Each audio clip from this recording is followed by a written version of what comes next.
Good morning everyone. तो आज हम डिस्कस करेंगे article mall nutrition in India. काफ़ी इंपॉर्टेंट टॉपिक है। आपको एक बात बताना चाहूँगा कि हम ऐसा मानते हैं कि हमारा देश बहुत महान है, लेकिन हमारे देश में एक सबसे बड़ी समस्या है माल न्यूट्रिशन की। 70% से ज़्यादा लोग ऐसे हैं जो अच्छे से खाना नहीं लेते हैं, फूड नहीं लेते हैं, जिसकी वजह से कमज़ोरी आ जाती है शरीर में और माल न्यूट्रिशन की समस्या हमारे देश में देखने को मिलती है। तो आज इसी आर्टिकल को हम डिस्कस करेंगे काफ़ी डिटेल में कि क्या समस्या है और भारत किस तरह से माल न्यूट्रिशन जैसी समस्या से लड़ रहा है।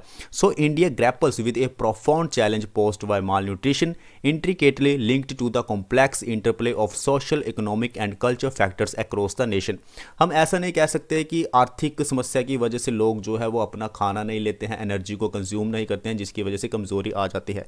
इसमें सोशल फैक्टर्स भी रिस्पॉन्सिबल है, इसमें कल्चर फैक्टर्स भी रिस्पॉन्सिबल है।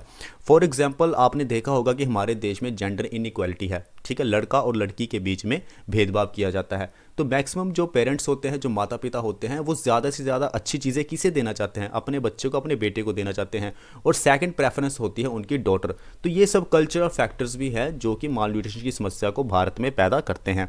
तो आज आर्टिकल को हम डिटेल में डिस्कस करेंगे। पहले हम समझते हैं कि माल न्यूट्रिशन है क्या। देखिए, वर्ल्ड हेल्थ ऑर्गेनाइजेशन क्या कहता है माल न्यूट्रिशन के बारे में, कि जब डेफिशिएंसी आ जाती है बॉडी में, इम्बैलेंसेस देखने को मिलती है, एनर्जी नहीं होती है बॉडी में, न्यूट्रिएंट्स जो है वो हम अच्छे से नहीं लेते हैं, जिसकी वजह से माल न्यूट्रिशन की समस्या आ जाती है। साफ साफ शब्दों में कहूँ, जब आप अच्छे से खाना नहीं लेंगे तो कमज़ोरी आपके शरीर में आएगी, आपका कमज़ोर होगा शरीर और माल न्यूट्रिशन की समस्या आपको देखने को मिलेगी। इसका सबसे बड़ा नुकसान क्या होता है? जब आपकी बॉडी में एनर्जी नहीं होगी तो आप कोई भी काम अच्छे से नहीं कर पाएंगे, आपको हॉस्पिटल के चक्कर लगाने पड़ेंगे, किसी एक जगह पर आप अच्छे से फोकस नहीं कर पाएंगे।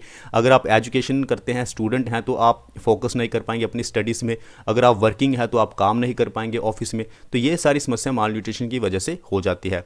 So it arises from the इनएडिक्वेट consumption of vital nutrients. देखिए, हमारी बॉडी को वाइटल न्यूट्रिएंट्स की ज़रूरत होती है, जब वो ही हमारी बॉडी में नहीं होंगे तो माल न्यूट्रिशन जैसी समस्या पैदा हो जाती है। So crucial for health, growth and development.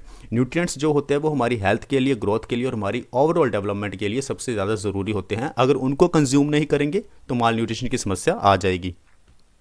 अब हम बात करते हैं टाइप्स ऑफ माल न्यूट्रिशन। ऐसा नहीं है कि एक ही टाइप होती है, इसकी बहुत सारी टाइप्स होती हैं और हर एक इंसान में अलग तरह से हमें देखने को मिलती है। सबसे पहले हम बात करते हैं अंडर न्यूट्रिशन, यानी कि वेस्टिंग की हम सबसे पहले बात करते हैं।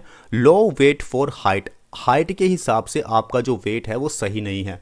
फॉर एग्जांपल, किसी की हाइट है 6 फुट लेकिन उसका वेट है 40 किलो, तो वो फिर नहीं माना जाएगा, वो प्रॉपर एक बॉडी स्ट्रक्चर नहीं माना जाएगा, वो फिर माल न्यूट्रिशन का शिकार हो चुका है।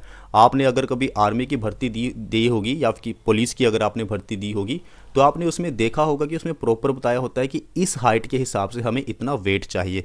तो अगर आपका लो वेट है हाइट के हिसाब से तो आप फिट नहीं है, आप माल न्यूट्रिशन का शिकार हो चुके हैं। So low weight for height due to insufficient food intake और इन्फेक्शियस डिसीजेज। क्योंकि जब आपकी हाइट अच्छी है लेकिन आपके पास वेट नहीं है तो आपका जो स्ट्रक्चर है वो बीमारियों से घिर जाएगा, बीमारी लगने के चांसेस जो होते हैं वो ज़्यादा बढ़ जाएंगे।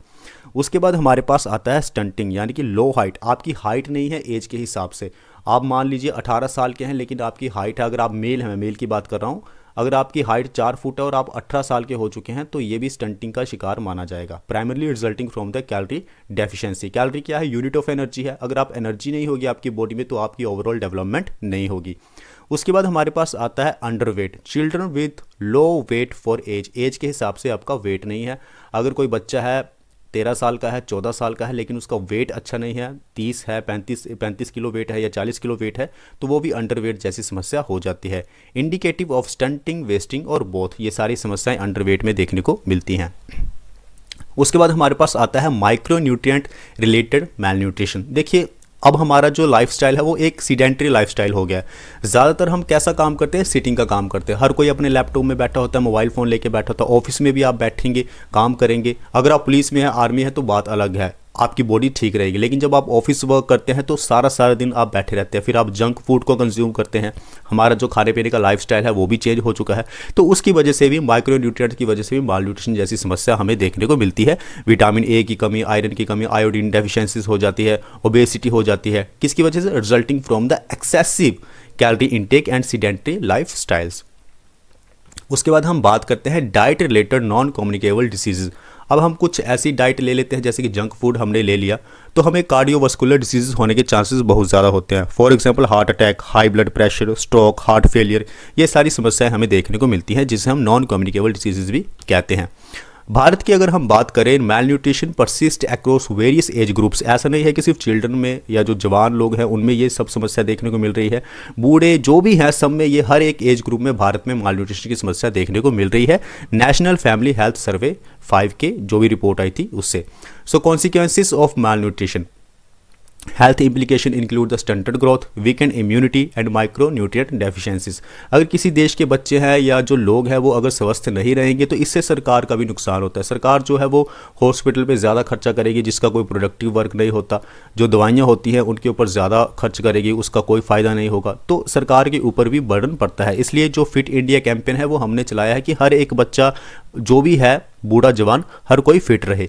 सो educational challenges emerge affecting cognitive abilities and school attendance. अब देखिए, जब शरीर में कमज़ोरी रहेगी, हर व्यक्ति बार बार बीमार होगा तो वो स्कूल नहीं जाएगा, उसकी जो पढ़ने की क्षमता होगी वो भी कमज़ोर होती जाएगी। तो ये सब परिणाम होते हैं माल न्यूट्रिशन के। अब हम बात करते हैं कि गवर्नमेंट ने ये सब देखते हुए क्या निर्णय लिया है, क्या ऐसे इनिशिएटिव्स लिए हैं जिसकी वजह से माल न्यूट्रिशन को भारत में ख़त्म किया जा सके। तो जैसे पोषण अभियान है, पोषण 2.0 है, मिड डे मील स्कीम्स है, स्कूल में प्रोवाइड करवाया जाता है बच्चों को वाइटल न्यूट्रिएंट्स को कि वो कंज्यूम करें और उनकी बॉडी फिट रहे, ताकि माल न्यूट्रिशन को पूरी तरह से ख़त्म किया जा सके। उसके बाद कम्युनिटी बेस्ड इनिशिएटिव्स भी है, फोर्टिफिकेशन की जाती है। गवर्नमेंट के बहुत सारे एफर्ट्स हैं ताकि माल न्यूट्रिशन को ख़त्म किया जा सके।